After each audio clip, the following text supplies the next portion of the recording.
I'm Shivsy. And I'm Nat, and together we are the Sisterhood Circle Podcast. Our vision is to create connections with our community and inspire change in the world. So be sure to subscribe on whatever platform you're listening to find out more. So let's dive into today's episode. So, welcome to episode 3 of our Sisterhood Circle Podcast. Today we're going to be talking about Procrastination Nation and powerful principles. Nat's wanted me to say that word there though, didn't you? Yeah, you probably get it pronounced slightly different if it was me that was saying that. So yeah, put on swiftly. So we're absolutely buzzing to be back in the studio today with a brilliant topic. So I think we should just dive right in. So first question, Nats. Do you procrastinate? Absolutely. Okay. Talk me through it. I think everyone procrastinates in like their own way, but I think when it comes to tasks that you maybe don't feel as comfortable doing, or tasks that you maybe know is a little bit challenging, it's easy to put those kind of things off. I think we're all very good at doing the things that we're really, really good at without taking that off, but the things that are a little bit more challenging or a bit more daunting for whatever reason that they might be are the ones that we tend to go, I'll get to that tomorrow. And tomorrow never comes. What would you say for you? No. I would say that I'm probably quite an action-driven person. Yeah. I remember years and years ago reading something about the difference between a successful person and or making a success of yourself is how quickly you take action on things. Yeah. It's not ever about the idea, it's how quickly you get to it. Yeah. And I think that that's always, for years been on my mind. But I wouldn't say that that's something that like you're born with. Yeah. You absolutely, without a shadow of a doubt, you develop it for sure. And I think for me, like, see the thought of like having massive things on my to-do list, it strips the energy out of my day. Yeah. So I would rather put all of my energy into getting a job done and then it's done, rather than thinking, oh my God, I didn't do that. It really, it messes with my energy. So I think, again, it's tapping into yourself. Yeah, of course. So I think there are some things that you would slightly put off maybe, but yeah, I think that the bigger the fish, the faster you fry it. Yeah. And it comes down to expectation as well. Oh, yeah. In what you've got, what you've got available. I think when I was maybe a bit younger, I'm just getting into the world of work and stuff like that. And still to this day, in a way, I'm slightly better now, right? But I'd be like, oh my God, I've got so much to do. Don't really know where to start. Let's go buy a new notepad. Let's spend an hour writing a list, make it look really pretty. And then I'd be like, right, okay, we'll start that tomorrow. And then it was like you would chase your tail and you would try and get it done. I think now I still absolutely love doing a list, but it's the understanding of, are you being realistic with the expectation of what is on that to be able to get done? And does that make you procrastinate more because you've got this unrealistic expectation of 15 things on your to-do list with 90 minutes to be able to do them? Yeah. And then that's where it starts to spiral and you're just kind of stuck in that loop of all these open loops, as we talk about, and nothing actually gets closed. Yeah. But when any loop's open, as you say, energetically, what you spoke about there, it's like having tabs open in your computer. The more tabs you've got open, the quicker the battery drains. And it's the exact same when it comes to... I sound really good talking about this, don't I? Very much. No, but you know what? I think why do I not take my own advice right now? But do you know what, though? I think that there is a difference between knowing and doing. Oh, 100%. And I think it's practice. Yeah. It really is. And I think it was quite interesting what you said there about creating a list of 15 things to do, right? We know that we've got lots of things to do, and usually what happens with a list of something that size is you pick the wee bitty things that you think, oh, that won't take so long and it'll get done, and it'll mean it'll be 5 things off my list. But me and Stuart speak about this all the time and we make a joke of it. It's never a 5-minute job. Right, see, whatever you think that's going to be an easy job to do, it's no 5 minutes, right? Don't say to yourself, right, I'm going to do these 10 things today, because realistically, I don't think the human brain is meant to be able to do all of those things all at the one time. You're meant to be able to focus, get something done, close the tab. But if you're putting all of that on your list, what happens at the end of the day is you feel like you're failing. Yeah. And then what does that drive? Does that drive motivation to keep going? Or do you end up just dropping the ball? Shutting the book and then pushing it. Aye, I 100%. think it's funny, like, anytime you've made that list, right? So you've got like 15 things sitting on this, we're talking sake, right? All in like order of all the things that need to be do. And then you get to the end of the day and you look at what's highlighted, right? So I joked before coming on, I get an actual buzz off of highlighting something and notice that it's like a wee bit of dopamine. I'm like, oh, good job, get yourself a pat in the back. So when you open the book and you look at it, and you would expect methodically to go from the top of the list to the bottom of the list. Instead, what I've done is I've looked at it and been like, right, what am I good at? What do I enjoy doing? Right, okay, I'll do that one. Yeah. Do that one later, I'll do that one. So you end up with like 4 things that either come really naturally, are in a comfort zone, or maybe did only take 5 minutes to actually do, and go, oh, right, that's me. Get the rest tomorrow. And I think there's a lot to be said for like temperature checking a to-do list. I always remember like a talk when we were down at IFS a few years back, and like a to-do list is one thing, but what's the temperature on that list? Like how time sensitive is something and how red hot does that need to be done? That should be the thing you're putting up at the first, but it tends to be the thing that you always want to put last because the red hot stuff tends to be a little bit more challenging. Stretches you a bit more. A wee bit more uncomfortable, might take more time, or might just be something that, whether it be you need to learn in the process of doing it, or whether it be that it's just going to be a meaty ass job and you're just like, oh, I don't really want to have to do that. Exactly. Yeah, I think that's a big thing. I think a big thing is as well playing to like your own personality and your own strengths when it comes to a list, because there's always shit you don't want to have to do. Correct? Yeah. Like there is, and like I think that we always we play massively towards our strengths and what you said, like what you really, really enjoy doing. Yeah. For me just now, I'm doing a task that is red hot. Yeah. Right, for work. It's absolutely red hot. Is it destroying my soul slightly? Yeah, I mean, it's spreadsheets. It's bloody spreadsheets. Lucky I've got a very, very good friend, Shari, that is helping me with this, because I'm not very good at it. But there's so much in me every morning when I wake up that I know that needs to get done. Is it filling my cup? Is it filling me full of joy? Yeah. No. But see, if I was leaving it until Monday, Tuesday when the deadline was happening, I know that would give me even more discomfort. Yeah. So I think it's as well like identifying if I don't do something on that list, if I procrastinate on it, what's it going to do to me? Is it going to destroy me? Is it going to cause me more stress? Yeah. And I think you've got to be really, really honest when you look at your to-do lists and stuff like that and go like that, right, okay, how has that impacted? There's an element of it though, like some of your to-do lists can always be outsourced if you're willing. Right? So like, and this is probably a personal thing, like for me, for quite a lot of like my younger years and like getting into the world of work and stuff like that, there was this element of it had to be me. Like I am an absolute control freak in my own way, right? And anyone listening will be like, yeah, she might like me, right?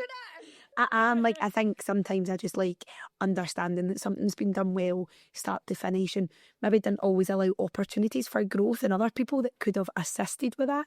But I think as you start to get like a little bit more experience under your belt and all that, like even in our working capacity, like we've got like me and Arthur, we've got Jill and Paisley, and then we've got you overseeing everything. Each one of us have got so many different strengths, and see when you've got a to-do list that you're like, do you know what, like I detest that job. Yeah. Like it does not fill my cup. It brings me with really negative energy, and it's probably going to be the last thing that I do. 9 times out of 10 those things I look at, and I know that Jill absolutely thrives off them and loves them, but I know she's got things on her list or a more creative capacity that fill mine, and it's going, right, how can you actually get people on your side to be able to help you? It doesn't always mean outsourcing, and it maybe being like financially getting to help you with them and like outsourcing skills and stuff. It can just be people within either your circle or your working capacity that you can go, right, straight away they're going to help me with that, and they'll enjoy it, and that'll fill their cup, and then you help them with the stuff that fills your cup. You've already filled your cup with doing something you enjoy, but you've also went, I've actually helped someone. I've taken it not just off my list of things that need to be done, I've helped them. And then you get that wee buzz when you help other people. There you go. So now we've fixed it. So that's what you've got to do. Right? That's what you've got to do. Right? That in a nutshell. Your pals for you to help with. See, to be fair though, I think we've got a wee bit of a cheek when it comes to this though, because this podcast, I'm like, hi, I'm not a procrastinator. How long did this take to happen? A 18 months, I think. little bit of time. Little bit of time. I think it's a really important one because that was procrastinating in a totally different capacity. Yeah. Like, I think, there's the daily tasks that we avoid because we maybe don't enjoy, or there's the things that we go, oh, that's going to be hard, I'll just leave it. I think we also procrastinate for deeper reasons. Yes. Whether it be, right, okay, that it is a creative idea that you've got that you're hoping to turn into a business venture, whether it be taking the leap of like the idea of going for a new job, but it's going to take certain amounts of things. Like, all these are ultimate big to-dos, but they come with big labels attached to them for loads of different reasons. Definitely. And I think you've got to be willing to ask yourself those kind of tougher questions as to why are you procrastinating on it. I think for so long last year we just said we're so busy. Yes. Like, and it was. And we were busy, and I don't know if we could have actually like spun, like, I don't think we could have spun this plate last year. I genuinely don't. I think that both, I think the Sisterhood Circle might have been on our gravestone. Well, I was just saying, the time up anyway. Right. Oh, by the way, that like this one that's been buried to me. Yeah, there's a point I was like, right, let's get it tattooed on an arm. And then there's a point I was like, that's actually put me in a grave early. Yeah. So we had this saying last year. There was a lot to do last year with the businesses and like the gyms, and we were recruiting and training new teams, which is absolutely, like, it's a giant task. We're spinning the Dubai plate. Yeah, everywhere. There was a lot going on, and we were saying, like, oh, do you know what? Just do it. The time's going to pass whether you do it or you don't. But also to that level where it ended up having, like, see, by the end of last year when I left to go to Thailand, I was done. Like, and I don't think I've ever felt that spent in my life.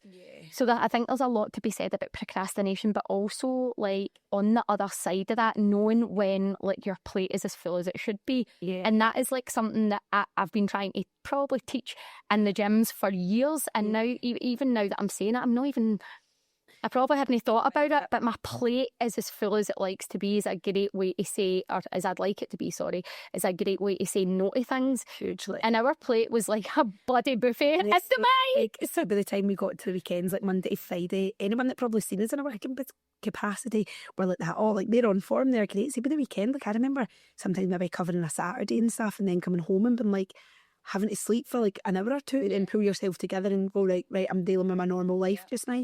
I think the analogy of like your plate being as full as what you want to be is really, really good, and something you're really good at is saying no. Yeah. And I think it's a really great skill. We joke that I struggle to say no a little bit more, and I normally try and rephrase it to be like, I'm struggling to do that just now, but, and I always give like something that I can do because I've just have this bit of guilt. Yeah. But I think as I'm starting to get older, there's less guilt attached to that because you're not people pleasing as much. But to revert back, the time will pass anyway, whether you do it or not, is something we just don't really say between ourselves anymore. I buried that on the Echo summary. No, don't ever come out and I'm not picking you up next year. Never again. Never again. So I think that last year we were really, really busy, and it probably masked the deeper reasons as to why we weren't taking action on starting the podcast sooner. But when we really got to the nitty-gritty and we spoke about like what is maybe holding us back, it was that fear element that was stopping us from really taking massive action on just taking the leap and making something. Yep. And I think like fear is a big part of inaction and judgment. And I think that what we thought about, and I think we spoke this maybe in the first or second podcast, was like you're very comfortable in your environment to just be yourself and be authentic with that. But then you're going to be taking this out and it's going to go out to the world, like, hopefully, woo! But it's going to go out to the world, and then you're opening yourself up to things like judgment and critique. Yeah. And also that wee bit of imposter syndrome, like, that is like, I mean, like, I think so many people, so many women in business, like, are affected by imposter syndrome. And I think, like, the first time that I actually ever heard it being mentioned, because it wasn't mentioned back when I was like coming up through the ranks or anything like that, and it was a girl that I used to work with, another Siobhan actually, and she was like, oh, I've just got such imposter syndrome about this, and I was like, what is that? And she explained it to me, and I was like, my God, I've had that my whole life. Yeah. And just for anybody that maybe doesn't know or the phrase imposter syndrome, it's basically when you think that you're going to get found out for like being a fraud in your job or in your life or whatever for the work that you do, because it can't physically be you that's doing all of this when it actually is. So here's the question then, right? So imposter syndrome is never something you'd heard of coming through the ranks. Has imposter syndrome been cultivated as social media has started to grow that little bit more, and the more pressures that come with that? Yeah, potentially. I think it was the term being coined, imposter syndrome, that I hadn't heard before. I would say the feelings that were attached to it, I thought it was just me, and it wasn't really spoken about. So I think for me personally, I think it was given a name. It was given a condition, and it was easier to kind of probably chat about because it was given something. Do I think that imposter syndrome is maybe something that's like on the rise, or hearing about it's on the rise because of social media? Potentially, yeah. What do you think? I think it comes from that whole comparison. Like as well, I think that's a huge thing, and I think comparison is only getting more and more and more with the more like social media outlets that there are, that you can then compare yourself to, all that kind of stuff. I think it just comes down to like saying that thing like, are you qualified enough? Yes. So I think if you think about imposter syndrome, it's like you don't believe you're qualified enough to do what it is that you're doing. I mean, it came to the podcast, imposter syndrome. Is there a podcast qualification? Do you need a qualification to come on and just chat? Do you? I hope not, because we definitely don't have it. Don't tell that. Secret is out. But yeah, it's like that whole, am I qualified enough for it? And I think that holds so many people back from whether it be an idea, a business venture, or just going for that next step in life, or challenging themselves for a new job. Am I qualified enough for it? And you go like, every single person in life is just trying their best. No matter what qualifications they've got, no matter whether they've studied, whether they've not, like they are absolutely trying their best. And I think imposter syndrome, when you really break it down and look at that and you go, what is the worst that is actually going to happen here? Right? Like if you think about like the worst possible thing that could happen here, and you know that that's it, then why hold yourself back from actually just trying? Do you want to look back and go, I shoulda, coulda, woulda, like must I just done that? Or do you want to go, do you know what, I'm going to give this a bash, and the worst thing that's going to happen in 12 months' time is I'm going to look back and see that end outcome I said was the worst thing that could happen? That'll be it. Yeah, exactly. And I think, like, do you know what, I'm actually really happy that you spoke about that there. Yeah. That the worst case scenario. Huge. What a lot of people don't do though is what's the best case scenario, and that's where my head automatically goes, is true, like how could this go right? And because see, if you change your perception on something, right, like so human what would I even call that? Can't remember. The way our brains think as humans, we want to protect ourselves, right? And what happens is our brain automatically goes to the worst case scenario because it's trying to protect itself. It's just it's fact. That's what happens. See if you can retrain your brain to go like that. Actually, what is the best outcome here? Yes. Would you be more inclined to take action? Fuck yeah. 100%. There we go. That's our first one. See, before it took us to episode 3 before that came into play. Sorry. Good job, by the way. I'm glad it was you and not me. Yes. Anyway, right. And there's so much of your brain that you can actually retrain. Yeah. Right. And I think this probably leads us quite nicely actually into like the chat about like your chimp. Oh yeah. And what actually is your chimp, because so much of that is retrainable when your awareness is a lot higher surrounding something like that. So I think you've hit the nail on the head that if you can retrain to look at what's the best thing, the energy changes round about it, and your energy changes round about something, your motivation, as everyone likes to use the big old, I'm not motivated enough to do it. Easy for me to say on a Saturday morning. She didn't say the F word. I know I'm buzzing with that, by the way. And then they're like more likely to take action, and it's not that they're more motivated, it's just that they've flipped the coin and they've looked at it from the other way and got excited about it, so then can actually put it into action from there. So you had mentioned there the chimp Nats, right? So you had read a book, The Chimp Paradox, quite a few years ago when you were at a point in your life where I would say that there was a point in life where there was loads of change happening for me. Like I'd just stepped into like full-time job instead of going to university. I just moved out like my mum and dad's house, all that, and was a point in my life that I was like, what is this feeling like? That whole tight chest, all that kind of stuff. And I ended up exploring it a wee bit, probably after a lot of tears and snotters. You probably got to see the most I of. think I've actually got a photo. It's when you know it is a good pal that takes a picture when you're bawling your eyes out. I was trying to make you laugh. I was trying to make you laugh. Yeah. But all jokes aside with it, I thought it was like, right, okay, I'm really suffering badly with anxiety. And don't get me wrong, I do believe that there was a touch of it, but I think upon reflection and looking back, there was a lot of it that was just, I didn't know how to control that inner voice in my head. And this is where the chimp paradox comes from. So it's a book by a guy, Steve Peters, I'm sure. So he used to be like the head of the Great Britain cycling team for Sky at the time. And he's written this massive book. Now, I started reading it. It's a lot of big words in it, so I started listening to it. So it was a little bit more easier to digest. Got to the point I was like, right, so I'll read that word and then I'll Google it, and I've got no clue what that means, so let's just listen to it. And it talks about the analogy of that inner voice in your head being a chimp.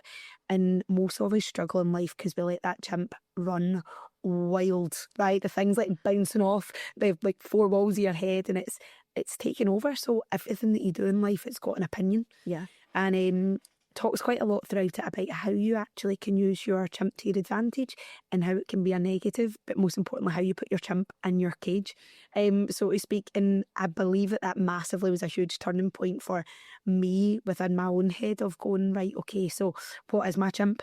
What are the common things it says to me?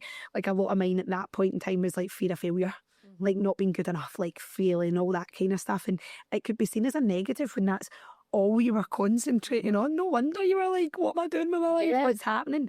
But the flip side of that is if your inner voice is telling you you've got a fear of failing, it's then creating a really great opportunity that you've got standards. Yes. You've got a work ethic and you want to rise to that.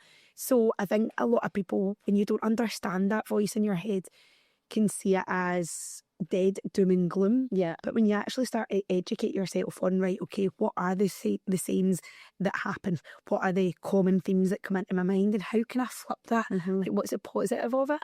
And I don't think we talk about this all the time actually in everyday life. Mine never goes. Like, I do feel like I've got a constant voice, like coming in here today, like that imposter syndrome, qualified for that, right? Okay, even like what you're wearing, like, right, how does that look? Like, what will people think of me? Like, there's always that wee running channel there, but the more you know about it, the more you can start to mute it and you can silence it.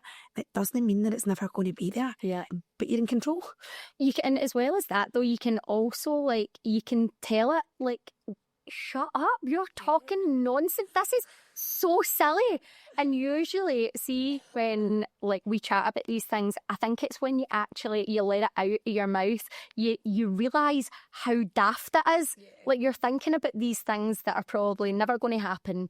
The whole world is cutting about, thinking about what everybody else is thinking about them. So nobody's actually thinking about you. Do you know one of the most powerful things that I think anyone that feels like they've got a chimp that can run wild in their head can do? See all the mad stuff that comes into your head, write it down. Yeah. Like, I remember, like, when I was first discovering all of that and starting to be like, what is this? Like, I wasn't probably that open about it at the time. Like, I thought I was actually going to be a bit doolally and there was something seriously wrong. So I wouldn't tell anyone about it. But I had a book and see, like, the mad stuff that would come in, I'd just write it down. And I remember, like, I reached out for some help in the early days when I thought it was like more anxiety than actually just an inner voice in my head that needed to be told to, I want to say the word again, right, but and one of the things said was, like, see, when you write it down, highlight off what's true. Yeah. Right, like, open it and see if there's something that your chimp is telling you and it is true.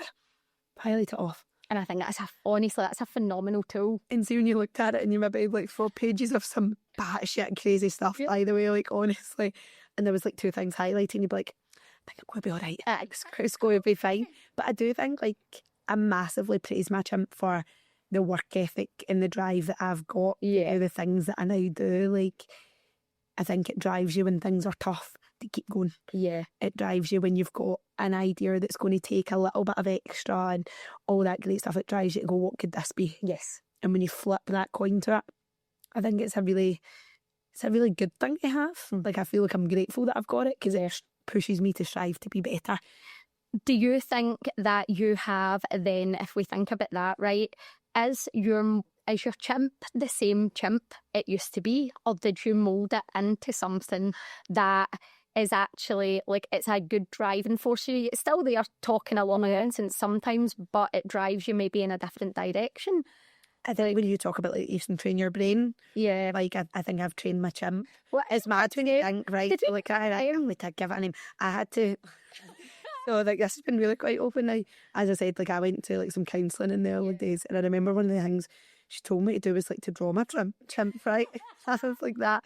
Don't get me wrong, like the woman massively like studies like to draw my chimp, and I was like, what do you mean? Like, is it a chimp? Is it a human? Like, is the chimp just the word for it, or is it like this wee mad animal that's like flitting about in my head? And I was like, That was your chimp. It actually got me worse than I actually just been like, right, control your chimp. But I think like you can train it. Yeah. Like you can train it to be like, right, just in your box. Like I don't need you just now. Like you can train it to help you. Like we always talk about like that chimp when it comes to exercise for us, right? And this is mad. So Shivs and I obviously train together. Yeah. Quite a lot, and we've got so many similarities, but like program wise, we're so different. Without a doubt. You, before we probably go into this, like have you ever felt like you've had a chimp? No, like, don't get me wrong, like, there'll be a wee couple of things, like, maybe I'll be like, oh no, I didn't mean it like that, I meant it like this. Yeah. But that's probably as far as it goes. Like, if I say something out loud and it maybe sounds not quite right once I've said it out loud, like, I'll correct myself and be like, oh, actually, that's not how I meant that to come out. But I just don't know if that's maybe an awareness thing in myself rather than a jump in my head. Do I overthink things? No. Unless I see somebody says like happy birthday to me and I say happy birthday back, or my people think that. Like I'll be like, yes, actually, 10 years ago, do you remember that time that I said happy birthday back to that person who said happy birthday? Like I'll maybe think about stuff like that, right? But is there a chimp in my head? Still scared, see what I'm thinking. What were you going to say? I can't say it in the podcast. Really? Will you tell me later? We might tell you what this is later. Just sweat laughing. Anyway, so Shivsy will overthink when she says happy birthday to someone back when it's not that you birthday, right? But apart from that, do I really massively overthink things? I do think about things, but I would say that I'm very good at 24-hour rule and then it's done. I would say that when we train, this is something that you brought up there. We were running the treadmill once and we were doing a sprint session, right? And I'm painting such a good picture of myself, by the way. You're bloody amazing. I'm the psychotic one in the Sisterhood Circle. Well, we do need like yin to yang, don't we? So yeah, we were running on the treadmill. What are you still in your head, aren't that? It's me trying to frisbee myself off a treadmill to go to sleep. Right, well, this is the thing. So like this session was wild hard. It was like crazy, like uphill sprints, all of that kind of stuff. And Nat is like, oh my god, this is so hard. Do you ever just feel like you want to just like let yourself fall off the back of the treadmill? And I turned to her and I was like, no. I was like, what is going on in your head? And we finished the session and then we had this conversation. I really want to know though, right? Like, see if you're training, like whether it be on a treadmill, whether it be doing a session or something really meaty, have you ever thought like, how can you get yourself out of this? Because it's really that hard and that wee voice being like, you can't do it. So like tripping up on a treadmill, great excuse, right? Like fall flat, bang off it, maybe a wee bit injured, right? See, in like the middle of some events that I've ever done, like I just roll my ankle and don't really need to finish though when it gets really hard. I mean, she doesn't do it. I don't, right? Because I'm, believe it or not, I'm really stubborn, right? Control freak. Stubborn, psycho. She's none of those things, by We're going to talk about later. No wonder I put off thinking online dating. Nut job. So yeah, I would say like there's this wee like thing in my head, right, of like I know I can do it. I love doing the really hard stuff. I love doing the stuff that people tell me I can't do, and like I really like that feeling of being like in control and proving to myself that nothing will tell me otherwise. But it doesn't mean that during it I'm not having these internal battles. Like when I'm mid sprinting on a treadmill, absolutely feeling like I'm at death's door going, right, how do I get out of this? Like there is that, but then the flip side is you then control your chimp to be like, right, pull that back, I'm doing this because I'm going to get faster, I'm going to get stronger, or whether it be like charity events that you've done in the past and stuff. Like, and everyone always jokes whenever I come up with an idea like for fitness. I love doing some crazy stuff, but it's not even that it's crazy, it's just I like doing the challenge and I tell myself that I can't because it keeps me in check. It gives me an opportunity to prove to my chimp like, do you know what, you're like running the race here, like this is my story, I'm going to write it, you'll help me, but off you truck. Yeah, I think that you're right. I think like I wouldn't say like, would I say that you're stubborn in a really positive way? I would say driven rather than stubborn. No, I would say driven rather than stubborn. I would say from like a personal kind of side of things. See, whenever I train, see when people like use the term "I'm in the pain cave," I don't know if one or two things haven't happened. Either I've not pushed myself hard enough to be in the pain cave, or I just accept the feelings for what they are at that time and allow them to be. And I think that there's a lot of weight in being like, aye, this is hard and it's fine. Yeah. Aye, this is hard and I'll be done in an hour. And I would say personally in my brain, there is never a point where I'm like, I can't do this. Yeah. There's never a point where I want to throw myself off a treadmill. But I don't know. You say it like that. I know. I mean, I'm not saying jump out a window, like go throw yourself off a treadmill. But I think that I don't know that I remember ever there being a time like that in my life where I felt like that either. Yeah. So I don't know if there's maybe just I did different, like my signals are just different in my brain. But I always, I think I said this to you the last race that I did. Like I usually, if I'm racing, I'll listen to 2 songs, and they almost like, I don't know, they settle my brain. They put me into almost like a wee bit of a trance. Yeah. This sounds a bit bonkers, right? I listen to these 2 songs and I'm like, right, I'm ready to go. And then see that last race that we did, or that I did, I can't even remember some of the stations. I just felt like it just went, whoom, autopilot. Not a single thing happened in my head. It was all in my body. Yeah. And I think, see if you can get out of here, you can train yourself to not be in this place anymore, and you can get into your body. There is absolute, like, there's weight behind that for sure. I think it's huge. I think like in this day and age as well, like a lot of people are struggling with their chimp, they're struggling with mental health challenges, and you go, do you know what, like it is the biggest muscle in our body and we just don't pay attention to it. Like whether it be that we feed it with all the wrong stuff, and like nutritionally, but also like what you consume on a day-to-day basis that we're going to talk about further. But like there's so much of this that you can actually control when you just start to pay attention to it. It doesn't mean that, right, okay, things go away, but see, when you can control, and as you say, you've got things that get out of your mind and into your body for a period of time. Like we spoke yesterday when we were chatting about some of the podcasts, like exercise is the biggest thing that will ever mute that. Oh yeah. Like, as much as, don't get me wrong, sometimes I'm trying to chuck myself off a treadmill right out of the session, but the majority of the time, like when you train, like it's the one opportunity in life that you've got that nothing goes through here, because you're just so in your body and so doing. So yeah, there's a lot to be said. I think everyone's got to get to know their chimp. Yes, definitely. Have a good relationship with it. Tell it when it's going to do well, but also put it in its cage. All jokes aside. For sure. When it doesn't need to. So we've talked about procrastination, the chimp, all of the voices in our head. The next kind of thing we want to talk about is what's the flip side of that? Yeah. Your powerful principles. And I think that's really important to get clear on what your powerful principles are and the actions you can take around them.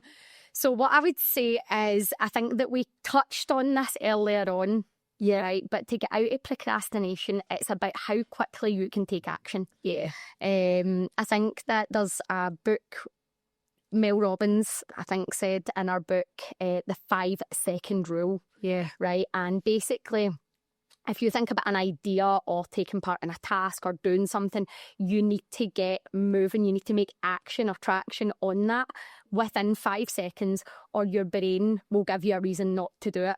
Your brain likes to stay comfortable in this comfort zone. So the first powerful principle for me is always action. Yeah. It's just like, if I'm thinking about doing something and I can do it right now, then I'll do it. It's an actioner, man. Remember when we were on the car on the way to the gym the other day? And it's the maddest thing, right? So I was speaking about messaging someone for something, right? And I was like, yeah, I'm gonna drop them a message. And I'm driving. Right? And then like the conversation just got a bit quiet, and I was like, weird. And she was like, I just messaged them like, no. And I was like, my phone's in my hand. Boneless. Valid point. Yeah. Right. And in my head, like I can't fathom that, oh, do you know what I'll do? I'll message them later when I'm really, really busy, and I'll put it on my to-do list, and then it'll not be done. I forget the dopamine rush when I didn't get it highlighted, but I tell you what, though, the task, what was the task second? I got can't even done. remember. Was it with your car? I was not talking about a car, man. Okay, moving swiftly on. Are we going to stick with that one? I think we can definitely bring the car up when it comes to positivity and controlling the controllables. Yes, okay. But we'll pick that wee guy on. We will, I definitely. think we spoke about this, like, for me, action doesn't come as natural as what it does for you. So one of my biggest things is, like, deadline. Like, I've got a deadline for something 99% of the time. It'll happen, but there's, like, the whole theory of, see, when you're going on holiday and you're going to catch a plane, right? Like, your flight leaves at a certain time. Regardless how busy you are, how behind schedule, what you need to pick up, your suitcase is packed and you're at that airport because you're making the flight, right? No matter how close the bonnet is, right? Sometimes closer than others. You're in Sean. By the way, I'll never forget that day, literally sprinting through an airport. It was raging. No, so we wonder. He's like, we're going to miss this and everything. Worst thing that happens here, we need to buy another flight. It's an expensive mistake and you learn. Like, that's the worst thing that happens in that situation. Super ideal. But anyway. But yeah, so No, if you fine. set yourself, yeah, Sorry. Shivsy likes to be very early. Yes. But she's never late. But yeah, if you put a deadline to something, you're going to make it happen because it puts a sense of urgency surrounding it. So I think a deadline and setting yourself personal deadlines for the tasks that you want to get done is really, really important to be able to make sure that action's actually then happening as well. Definitely. I think that you're absolutely right in what you're saying around deadlines, and we do work really, really well towards them. Like, us knowing that we were coming in today, like, you're going to make sure everything's done. Like, you don't want to, like, show up and something goes wrong. So being able to kind of forward plan, have that foresight and make sure it happens and just making it happen. I think that the big thing is, if it matters to you, you make it happen. Yeah. And if it doesn't, if it's a bit airy-fairy, you don't. So maybe, again, getting clear, if you do have goals, are they actually my goals? And do they matter to me? And what am I going to do to make them happen? One of the big things that I would say is about, like, a powerful principle is how you start your day, right? And the worst thing that anybody can do at the beginning of a day is snooze their alarm. It is absolutely bonkers to me that people do that. There's so much science attached to it that you're knackered, right? You wake up, your alarm's going off, right? And you fire the snooze on, or worse still, you've got 5 alarms set. Set one and get up, right? Or That time you check my phone. I'll just like that. Right. 7:05, 7:07, 7:09, 7:11. Right. So the science behind this is your body sleeps in cycles, right? And they're 90-minute sleep cycles. So see, as soon as you snooze your alarm, you're throwing your body into another sleep cycle. And see, if you wake up within that 90 minutes, you're humped. You're knackered. You're done for the rest of the day. You're absolutely shattered, right? Not only that is, you've snoozed your alarm, you've snoozed it again, you've snoozed it again. You wake up, you're now late, things aren't ready because you weren't prepared the next day. Your morning is off to an absolute poola. It's like it's setting you up for failure, which then in turn means that you feel behind with things. Your to-do list doesn't get done. And then you're feeling on the back foot and you just feel like you're failing the whole day. Yeah. So if you can't get up when your alarm goes off, it's your first failing of the day, and it's the first thing that you set yourself a task to do. So if I can give you any advice, is as soon as your alarm goes off, throw your feet out of bed and just get up. Within 5 minutes, you'll be fine. So, do you have an alarm sound of choice? Yes, not this one. It's got to be a harp. It's like a wee gentle. Wakey, wakey. To be fair, That was quite creepy. what's with you? But That not is be therefore. Aye. And then you snooze it again. Raging. Well, like, okay, no, you're actually There's good. at points I get really good on it. There's points where the flip side of that being, like, and we'll get into this in another podcast, like, your sleep hygiene isn't good enough, and then how that snoozes your alarm. So yeah, story for another day, that one. Yes, definitely. So with the harp, wake up nice and gently, straight up out of bed, take action, and then the first part of your day is complete and you don't feel that bad about it. Yeah. I'll be changing your alarm sound right now and deleting the other 20 million alarms that you've got set. Please. The one that you're right. You got Otherwise, I'm coming. Shivsy knows where you stay. Do it. If this Everyone number two. no. You'll do me all the day. I'm Let me come with my heart to me. yeah. I do it without the chance. You know, it's lovely. Right, anyway, eat the frog, the next powerful principle. Right, so I read this book a lot of years ago when I was over in Thailand again, and Stuart actually ended up reading it. Yeah. The kind of theory behind it is, see if you're going to need to eat a frog in the day, you're as well making it the first task that you do. So the biggest, baddest task that you would put off is the one that's going to drain your energy the most. It's going to be the one that you're thinking, I need to do that, and you never get to it, and you get to the end of the week and you've still not done it, and it drains your energy. Like, if you can pick the big task that needs to get done at the start of your day, within a few hours, it's very likely that it's going to be complete. Yeah. And it's something that you then don't have to think about. Doesn't drain your energy. You feel proud of yourself that you've done it. And feeling proud of yourself drives more action. Yeah. It's when you feel disappointed is when you don't take action. So it makes you feel proud of yourself.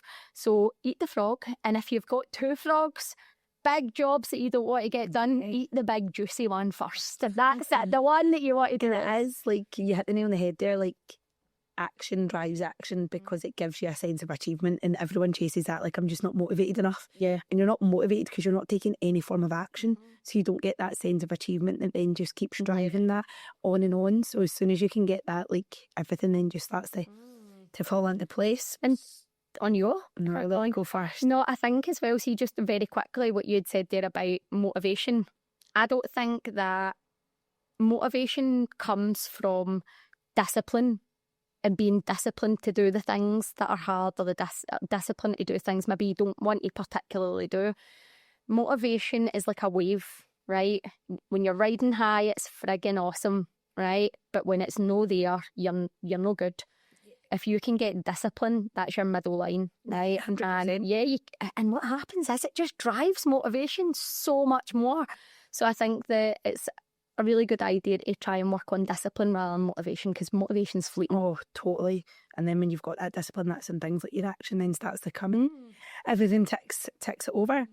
So question. Ask. What's your frog? Okay, this is actually a really interesting one. It's quite an animal-based podcast. Your chimp. Chimps. Frog. Maybe we should rename it. The zoo. Sorry, I said it disruptive-based. Yeah. Yeah, so does it. Yeah, so I'm at quite a transitional point in my life right now. Yeah. I've taken a bit of a step back from actually working feet in the ground in the gyms, and I'm on a wee bit of a journey just now. I miss you. A little bit of a journey. I miss yous too, by the way. I'm got a wee bit lonely. But I know that this is the next step for me, but I actually don't know what the step is. And this is the challenging thing. So as I had said in previous podcast about creating a vision board. My vision board for just now for myself, I've not created. And I mean, I do have the board and it winks at me every day. It does. It's like, oh, here, I'm over here. It is. The thing that I'm telling myself on why I've not created my new vision board just now is there's quite a lot of things that I've been trying to do for years and the business haven't been. And I want to get the tasks done so that then I can focus on that and give my real attention to it without anything kind of hanging over me. Yep. But then the other side of that is, like, how do I know what I want to do if I don't have a vision board? Yeah. So it's a very different type of vision board for me this time because it's going to be something new and I'm not really sure what it is yet. Yeah. What feelings would you say you've got attached to, like, putting that off? Like, is there any big ones that you're like, right, okay, like they're the big either emotions or feelings as to why we're putting them off? I'll be honest, not massively just now, because I know that I'm going to get to it, and I know that in my head I've given myself until April, like the end of April. Yep. That's my deadline, that I will get everything done that I've been trying to do for a long time. Yep. And I'm nearly there with like a big task. But I think that if I can close those loops that have been open for years, I think then it's going to give me the opportunity to actually go like, this is what I want, and I can be more creative. There's loops that need to be closed before I can say, right, this is what I want. So I think there's logic behind that as well. Yeah. What about you? Zero logic behind mine, is there? Okay, what's your frog, Nats? My frog is any form of like dating, online dating, anything like that. I talk such a good game in terms of going to dedicate time to it. Like, this will be the year. Shivsy, honestly, like, is probably fed up hearing like this conversation or the excuses that come out. But I think I'm always like, oh, like when I've got time, I'll make an effort. Like when I'm not as busy, like I'll really commit to that. Like, and I'll do it. And I think it just, you procrastinate it because it's like the fear that comes attached with it. Like, I think that's probably the biggest different from you. Like, you've maybe not got an emotion like is such attached to yours. I think like the biggest fear for mine has always been like the fear of rejection. Yes, I'm like, if you just don't put yourself out there, man, like you just don't need to deal with it, and you live in your bubble and life's great. But yeah, I think I procrastinate on that 100%. Probably noticed. I think what you're saying as well, like you live in your bubble and everything's fine, that there's always this loop that's open of like, this is what I want. 100%. Like, and if you're, and I think we've spoke about this before, is like it's about prioritising what's important to you, even when it's hard. And I think like a lot of people probably feel very similar to this like situation that you're in just now as well. I think like whenever you've got an open loop, like it's just a drain, and then the longer that loop stays open, the more your energy about that loop then starts to change as well. So rather than it being something that's then exciting, you then change it into like, oh, I just need to do that. And as soon as you've got like oh, I need to do that mentality towards it, that's when you then start to put it to the side rather than what could totally be from it. And I think as much as I joke about it all the time, right, like to probably brush it off a wee bit, but I think so many people like now would feel that way because it's so different. Like, where times you would maybe have just went out and like people were bold enough to, like, I would call it bold, it's just like normal conversation, like in years gone by, like it was, that's how you met people. As in now, like if you went out and you spoke to someone, it's like, oh my god, like she spoke to him, he's with somebody, like she's going to find out about that. It's all very like drama film, right? Where then it does push things to be like, your only form of communication with people is then messaging. And how's your energy and your connection when you're messaging someone? It only goes so far. And then it goes so far, and then that's when I patch it, to be fair, right? And this is the action thing, this is a saying. Like, stop messaging for 3 weeks, get in a date in day 3. And that'll happen. But what then, the fear of rejection? Like, what if you put that out and it's like, oh no, I'll patch that. So yeah, I think that is my biggest frog. Okay, is it going to get squashed, eaten, put in a one day a roll and pie? By the way, guys, wait to tell you. Oh, I've not really sold myself well on this podcast. I think that you are absolutely perfect. That's what I just got a chimp, man. Right, yeah. Okay, so very quickly to finish because we're nearly an hour, by the way. Aye, very quickly to finish. We have gabbed a lot. How did that happen? Cool. I don't. We had asked one of our members we asked our members in the gym to put forward some questions to us that we would answer at the end of the podcast. So we have the lovely Fiona Miller from Curves in Irvine, and she asked, what are your top tips on staying positive? You're both really well, you both do really well at it and are really, really inspiring. So yeah, I think my like number one tip would be, and we briefly touched on this in the last podcast, but like being selective with the words that you choose and the things that you choose to surround yourself by.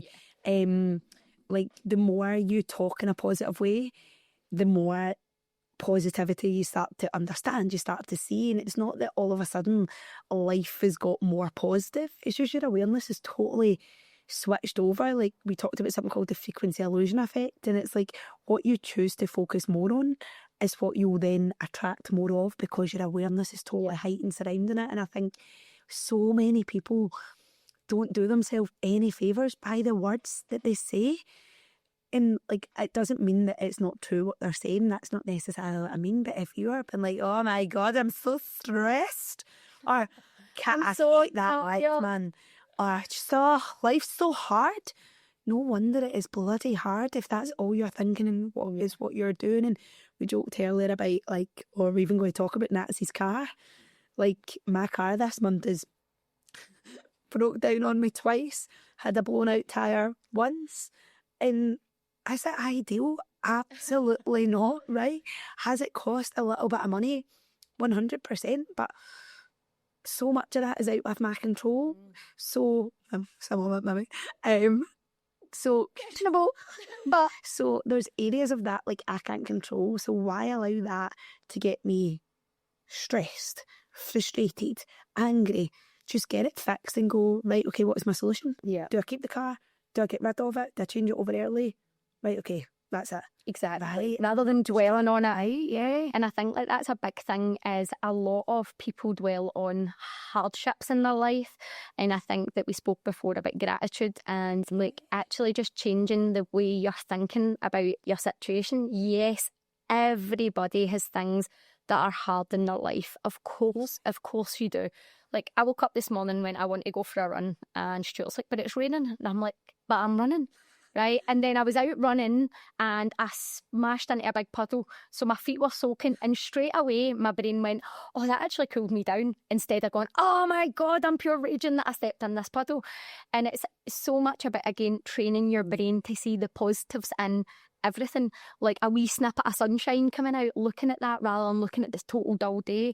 And it's I know that sounds silly, but that is the same way that it's the way you stay positive. It's about looking for the beauty in your day, and see if you don't think there's any beauty in your day, look again. Yeah. You're surrounded by it. It's so true. Yeah. It's a massive thing. Like, life is hard for everyone in their own ways, but there's so much greatness out there, and there's so much to be grateful for. There's so much that you can control about how you actually feel, and the more you open your awareness towards it, it gets to the point that you do it without even having to think.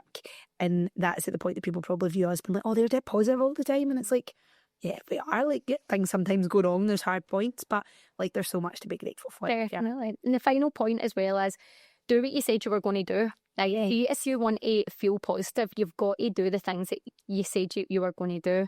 If you feel that you're failing, you feel demotivated. Yeah. And see, when you feel proud of yourself, that drives feelings of action. So, so if you want to feel positive, do the things you said that you were going to do, and don't listen to the news. Also, that is, if you want to stay positive, don't listen to the news. I've not listened to the news or read a newspaper for decades. Right. Our next venture will be the Happy News channel. Yes. So I kind of rounds up this one. So the question would be, do you actually turn up for yourself and do the things that you said you were going to do? Fantastic. So thank you for joining us this week. Yeah. And we'll see you next week for week 4. Thanks. Bye.